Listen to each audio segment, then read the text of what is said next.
ఓటేనికి పోతే మేము కొడతామంటే ఎట్లా పోదు మేము ఓటేను పోనీలేదు వీళ్ళే తెలుగుదేశం వాళ్ళే పోనీలే మమ్మల్ని బయట నుండి మంచులను రప్పించినారు ఏం దానికి రప్పించినారు పోలీసు వాళ్ళు ఎందుకున్నారు ఓటేసే హక్కు మాకు లేదా చెప్పండి మా ఓటు ఎక్కడ పోతుంది మీ స్వతంత్రంగా మీరు వేసుకునే దానికి ఇదంతా రాజకీయం ఎందుకు చేయాలి ఓటు వేయనికి అసలు రానిలే సార్ వాళ్ళు ఇంతలా రాడ్లు తీసుకొని కట్లు తీసుకొని అంతా ఇక్కడంతా చుట్టుపక్కల తిరుగుతున్నారు సార్ వాళ్ళు పోలీసులు అందరూ ఇక్కడ నుంచి ఇక్కడే పంపించేస్తున్నారు సార్ మీరు వేయకండి ఓట్లు మేము వేసేసినాం పోండి అంటున్నారు సార్ వాళ్ళే సార్ రౌడీలు పోలీసులు వాళ్ళందరూ సార్ 100 మందికి పైన ఉన్నారు సార్ వాళ్ళు పోలీసు ఎవరు వాళ్ళు మమ్మల్ని కొత్త వాళ్ళు ఈడ 100 మంది ఈడ ఉంటే ఆడ సంపుకాడంటే వాళ్ళని ఏమనుకుంటే మమ్మల్ని నొప్పుతాను సార్ ఊరోళ్ళు మమ్మల్ని నొప్పుతాను కానీ మీరు లోపల పడి అంటే కానీ వాళ్ళని మాత్రం ఏమనలేదు లేడీస్ కూడా పోవాలని పోయినా కూడా స్లిప్లు గుంజుకొని ఆడి వరకే ఎనికి పంపిస్తారు మీరు పోండి అని పోలీసు వాళ్ళే వాళ్ళు లొంగిపోయినారు మేమేం చేయలేము ఏం చేయలేకపోయినాము లేడీస్ అయితే జరపాలని చూసింది ఆమె ఎలక్షన్ కమిషన్ ఆమె నువ్వు ఉంటావా ఈడ డ్యూటీ చేస్తావా లేదా సాయంత్రం పోయి బొంగు కొడుకుంటావా ఇంట్లోకి అని బెదిరించినారు ఆయన లొంగిపోయింది అది జరిగిన విషయం నైట్ వచ్చి పిలుచుకొని విన్నారు సార్ కడపోళ్ళు అంటే వాళ్ళు అన్నారు మాకు తెలియదు తెల్లారినాక తెలిసింది సార్ మా వాళ్ళని పట్టుకున్నారు మాకు తెల్లారినాక తెలిసింది కట్టెలు తీసుకొని తరుముతున్నారు ఏమని అడగాలి సార్ అడిగి మేము ఇద్దరులోనే మొగోళ్ళు వచ్చి మమ్మల్ని ఆడవాళ్ళ మీద చేతులు ఇచ్చి మేము ఏమని అడగాలి మీరు చెప్పు మన్నాడు ఓట్లు అనగా అసలు మా మొగోళ్ళు మాకు ఇంట్లో కాడే లేరు లేరు అక్కడ వాళ్ళు ఏమైనా చేసినారనే ఇంటికి వచ్చారనే ఏమనుకోవాలా మేము అంత జౌర్జన్యం సార్ వాళ్ళకు ఎందుకు వచ్చింది మా ఓటు ఎక్కడ పోతా సార్ మా వాళ్ళు ఇంటికి రావాలి మా ఓటు మాకు కావాలా ఓటు వేయడం పోవడానికి పోతుంటే స్లిప్ గుంజుకుంటున్నారు స్లిప్ గుంజుకునేది పోలీసు వాళ్ళు చెప్తే పోలీసు వాళ్ళు కూడా ఏదైనా మేము రగడ చేస్తే పోలీసు వాళ్ళు ఏం చేస్తారు వాళ్ళను అట్లే పెట్టి కొత్త జనాన్ని అట్లే పెట్టి మమ్మల్ని తీసుకుపోయేదానికి ఇది అవుతున్నారు 100-150 మంది మా ఊరు చుట్టుకారం జనాన్ని రౌడీలు పిలుచుకొచ్చి ఇది చేసినారు ఊర్లో వాళ్ళని గడ్డకు రానిలే ఆడవాళ్ళే పిల్లోళ్ళే ఒక్క పిల్ల కూడా ఇలా తెలుగుదేశం వాళ్ళు వేసుకున్నారు వాళ్ళు మానిస్తున్నారు మమ్మల్ని బానియడంలే ఇప్పుడు తెలుగుదేశం వాళ్ళు కాంగ్రెస్ ఎప్పటికీ ఉంది వాళ్ళ పార్టీకి వాళ్ళు వేసుకుంటున్నారు మా పార్టీకి మేము వేసుకుంటున్నాం ఇప్పుడు వీళ్ళు ఈయన రవి వచ్చిన ఉంటే అట్లా ఇది చేసినాడు 10 మంది ఆడోళ్ళం పోయినాం సార్ ఓటు వేయాలని మేము దారి నుంచి పోతానే ఇక్కడ స్టార్టింగ్ నుంచి చెప్తానే ఉన్నారు మీ ఓట్లు లేవు వేసుకున్నామని కానీ అక్కడికి పోయిన తర్వాత అసలు ఆడవాళ్ళమని చూడకోకుండా కూడా చేతుల్లో ఫస్ట్ మీ స్లిప్పులు ఇచ్చి మీరు పోండి అని చెప్తున్నారు రాజ్యాంగంలో ఓటు హక్కు ఉంది మన ప్రజాస్వామ్యంలో ఆ ఓటు వినియోగించుకున్నప్పుడు అప్పటికి మేము ఓట్లు వేయిన ప్రతి మనిషి చనిపోయినట్లే కదా సార్ లిస్ట్కి ప్రజాస్వామ్యంలో లేనట్లే మేమంతా చచ్చిపోయినామనే కదా వేరే రోజులు వచ్చి ఓటు వేసుకోండేది పులివెందుల మండలంలో ఏ మనిషి ఓటు వేయాలి అక్కడికి పోయి వాళ్ళకు ఓట్లు పడవని ఉద్దేశంగా వాళ్ళంతా పై నుంచి వచ్చి దౌర్జన్యం చేసి ఓటు వేసుకున్నారు పొద్దున్నే 6కే రెడీ ఉన్నారు ఆ పోలీసు వాళ్ళు లేకుండా వీళ్ళు ఏం చేయాలి కొత్త వాళ్ళని మమ్మల్ని ఆ పోలీసు వాళ్ళు వాళ్ళకంతా సపోర్ట్ చేస్తున్నారు మనం ఏం చేస్తాం ఏం చేయలేం కదా ఒకవేళ మనం వాళ్ళ మీద పోయినా కానీ మా మీద కేసు పెడుతున్నారు మా వాళ్ళకి ఇంతవరకు ఏ ఆపద కానీ ఇట్లా రిటర్న్ కానీ బాగా సాఫీగా జరుగుతాయి ప్రచారం వచ్చినప్పుడు ఊళ్ళో వాళ్ళు చెప్పారు సాఫీగా జరిగితే అంతా పోయేసరికి పడతాయి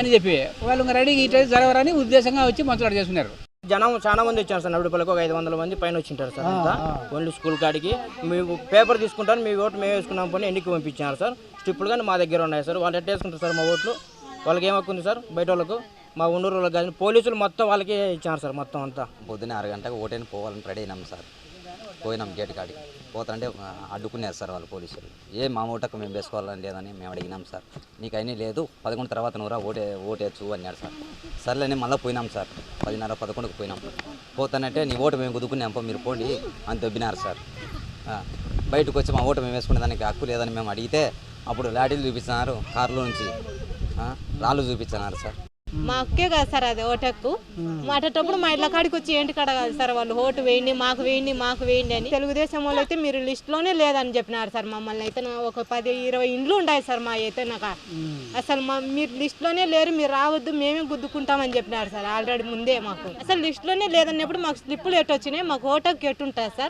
సార్ వాళ్ళు శిల్పులు తీసుకొని గుంజుకొని వాళ్ళే వేసుకుంటున్నారు ఏదన్నా దొమ్మ ధైర్యంగా ఉంటే మా జగన్ సార్కి గెలిపించాలని మాకు రానిలేదు సార్ శిల్పులు గుంజుకున్నారు ఎనికి పంపించినారు అంతే సార్ మా సార్ రావాలని మా కోరిక సార్ ఆడిపోయింటే శిల్పులు ఇచ్చేసి పోండిమ్మా మీరు అవసరమే లేదు ఓట్లు వేసి అయిపోయినది అని చెప్పినారు సార్ దొబ్బేసినారు మేము వచ్చేసినాం మా సార్కి ముఖ్యం వేయాలని పోయినాము కానీ మాకు ఆడికి లోపలికి రానిలే 6 ఓట్లకు పోయింటే 6 మందికి ఆడిపోయినా రాపించుకున్నారు ఏళ్ళ మీద రంగు చేసినాడు తీసిపోయినాడు ఆ రూమ్ పోయాలి ఈ రూమ్ వేసేసినారు ఒకరిని కానీ ఓటు ఏమీనిలే సార్ రాసుకొని పోండి అని దొబ్బేసి మా ఓటు మేము వచ్చాం అన్నాము సార్ అయినా మాట ఇన్లే మీ 10 అయిపోయినాయి 4కే అయిపోయినాయి అని పంపించాడు సార్. పోలీసు వాళ్ళు కట్టి తీసుకొని ఉండారు సార్. కొట్టారని జోడదన్నాం, భయపడుతున్నాం సార్. ఏం చేయాలా? మాది ఎరిపల్లె, 600 ఓట్లు ఉన్నాయి. ఓట్లు మాత్రం ఎవరిని వేయలేదు, ఒక్క ఓటు కూడా పోల్ చేయలేదు. మా ఓటుకు మమ్మల్ని నిర్వహించుకోకుండా, మమ్మల్ని ఓటు వేయనీయకుండా, ఇళ్లలోంటి గడ్డకు రాకుండా పోలీసు వాళ్ళు వాళ్ళకే సహకరించారు. బయట ఊరు నుండి నాకు 400-500 మంది జనాలు వచ్చి మమ్మల్ని కొట్టి ఈడ్చి పంపించినారు సార్. ఎవరు ఓటు వేయడానికి ఒక పిల్ల కూడా గడ్డకు రాలేదు సార్. మా ఓటుకు మేము వేసుకోవాలా లేదా సార్? దౌర్జన్యం అయిపోయింది సార్. మేము ఇట్ట ఓట్లు మేము ఎన్నడూ చూడలేదు సార్. మమ్మల్ని ఓటే వేయనీయలేదు సార్. పోలీసు వాళ్ళు తరిమి పంపించినారు సార్. నువ్వు ఓటైన వెంటనే నన్ను ఓటు బూత్ కాడికే రానిలేదు సార్. పోదంటే పక్కన వాళ్ళు ఆడవాళ్ళని దొడకొచ్చి దాడి చేసినారు సార్. పోలీసు వాళ్ళు అడ్డుకోలేదు సార్. మమ్మల్ని కొడుతున్నారు, మమ్మల్ని పక్కకి తీర్చి పెడుతున్నారు, వాళ్ళని మట్టుకు ఇడుతున్నారు సార్. పట్టణకి మమ్మల్ని 2-3 కొట్టినారు సార్ ఆడవాళ్ళు. ఓటుకే రానిలే, మమ్మల్ని లోపలికే రానిలే. 100 మంది వాళ్ళు గుండాలు వచ్చినారు, కార్యకర్తలు, కొత్త జనాలంతా మమ్మల్ని రానిలే. అసలు కొట్టినారు, కొంతమందిని కొట్టినారు, పోలీసులు అడ్డం పడినారు. మేము పోతా అంటే ఊర్లో ఎడిపల్లె గ్రామంలో ఏ ఒక్కరూ ఓటు వేయలే. ఇంత రౌడీజం చేసినారు సార్. ఇంత అన్యాయము, ఇంత అరాచకం ఎప్పుడూ చూడలేదు సార్. మేము మా జీవితంలోనే చూడలే. విద్యాశాఖ మంత్రి లోకేష్ గారు ప్రశాంతంగా జరిగింది పులివెందులలో అంటున్నాడు. వీడికి వాడికి సవాల్ అయితే పులివెందులకు వచ్చి కాణిపాకం వచ్చి ప్రమాణం చేయమని మన కొడుకుని ఎత్తుకొని వచ్చి మేము చేస్తాం.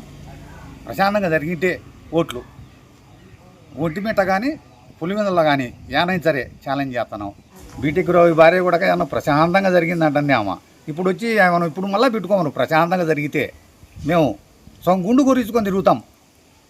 3 ఏళ్ళ వరకు మేము వాళ్ళ గవర్నమెంట్ ఉన్నంత వరకు గుండు గురించుకొని తిరుగుతాం. ఆయన గెలిచే ఆయన ప్రశాంతంగా అంటుంది. ఏడ ప్రశాంతంగా అంతా గుండాలు జమ్మలమడుగు నుంచి దొడకచ్చుకున్నారు, కమలాపురం నుంచి దొడకచ్చుకున్నారు, పెద్ద జూటూరు చింతల జూటూరు నుంచి కూడా దొడకచ్చుకున్నారు. ఊరున దొడుకొని వచ్చి రవిడీజం చేసినారు. ఇప్పుడు మళ్ళీ ప్రశాంతం అంటున్నారు. ఏడ ప్రశాంతం జరిగింది? ఓట్లే మీకు అన్నీ అయిపోయినాయి. ఒక్కరికి కూడా ఒక ఓటు ఏమీ లేదు సార్. శిల్పు తీసుకొని పోయినా వాళ్ళే తీసుకుంటారు, బుట్టు పెట్టేస్తారు గుర్తు. నువ్వు అయిపోయింది పోయినా ఎన్ని పంపించాను సార్. బాగా వచ్చినాక మా ఊళ్ళోనే ఈ హై స్కూల్లోనే వేస్తాను మేము. ఇప్పుడు ఏదో 40 రూపాయలకు రాలిమ్మ అన్నారు. 40 రూపాయలకు కూడా మమ్మల్ని రానిలే. ఏం చేయాలా? మేము గుండెలం పోయి రానికుంటే ఈయనకొచ్చినాము. అప్పుడు ఈడే వేచడినప్పుడు ఎర్రబల్లికి పోయినాము. మేము బాగా వేచాను. ఇప్పుడు ఇట్లా ఎప్పుడులే, ఈ ఓట్లు ఎట్లా బాగా వేసుకున్నారో ఏం కథ దేవునికి తెలుసు.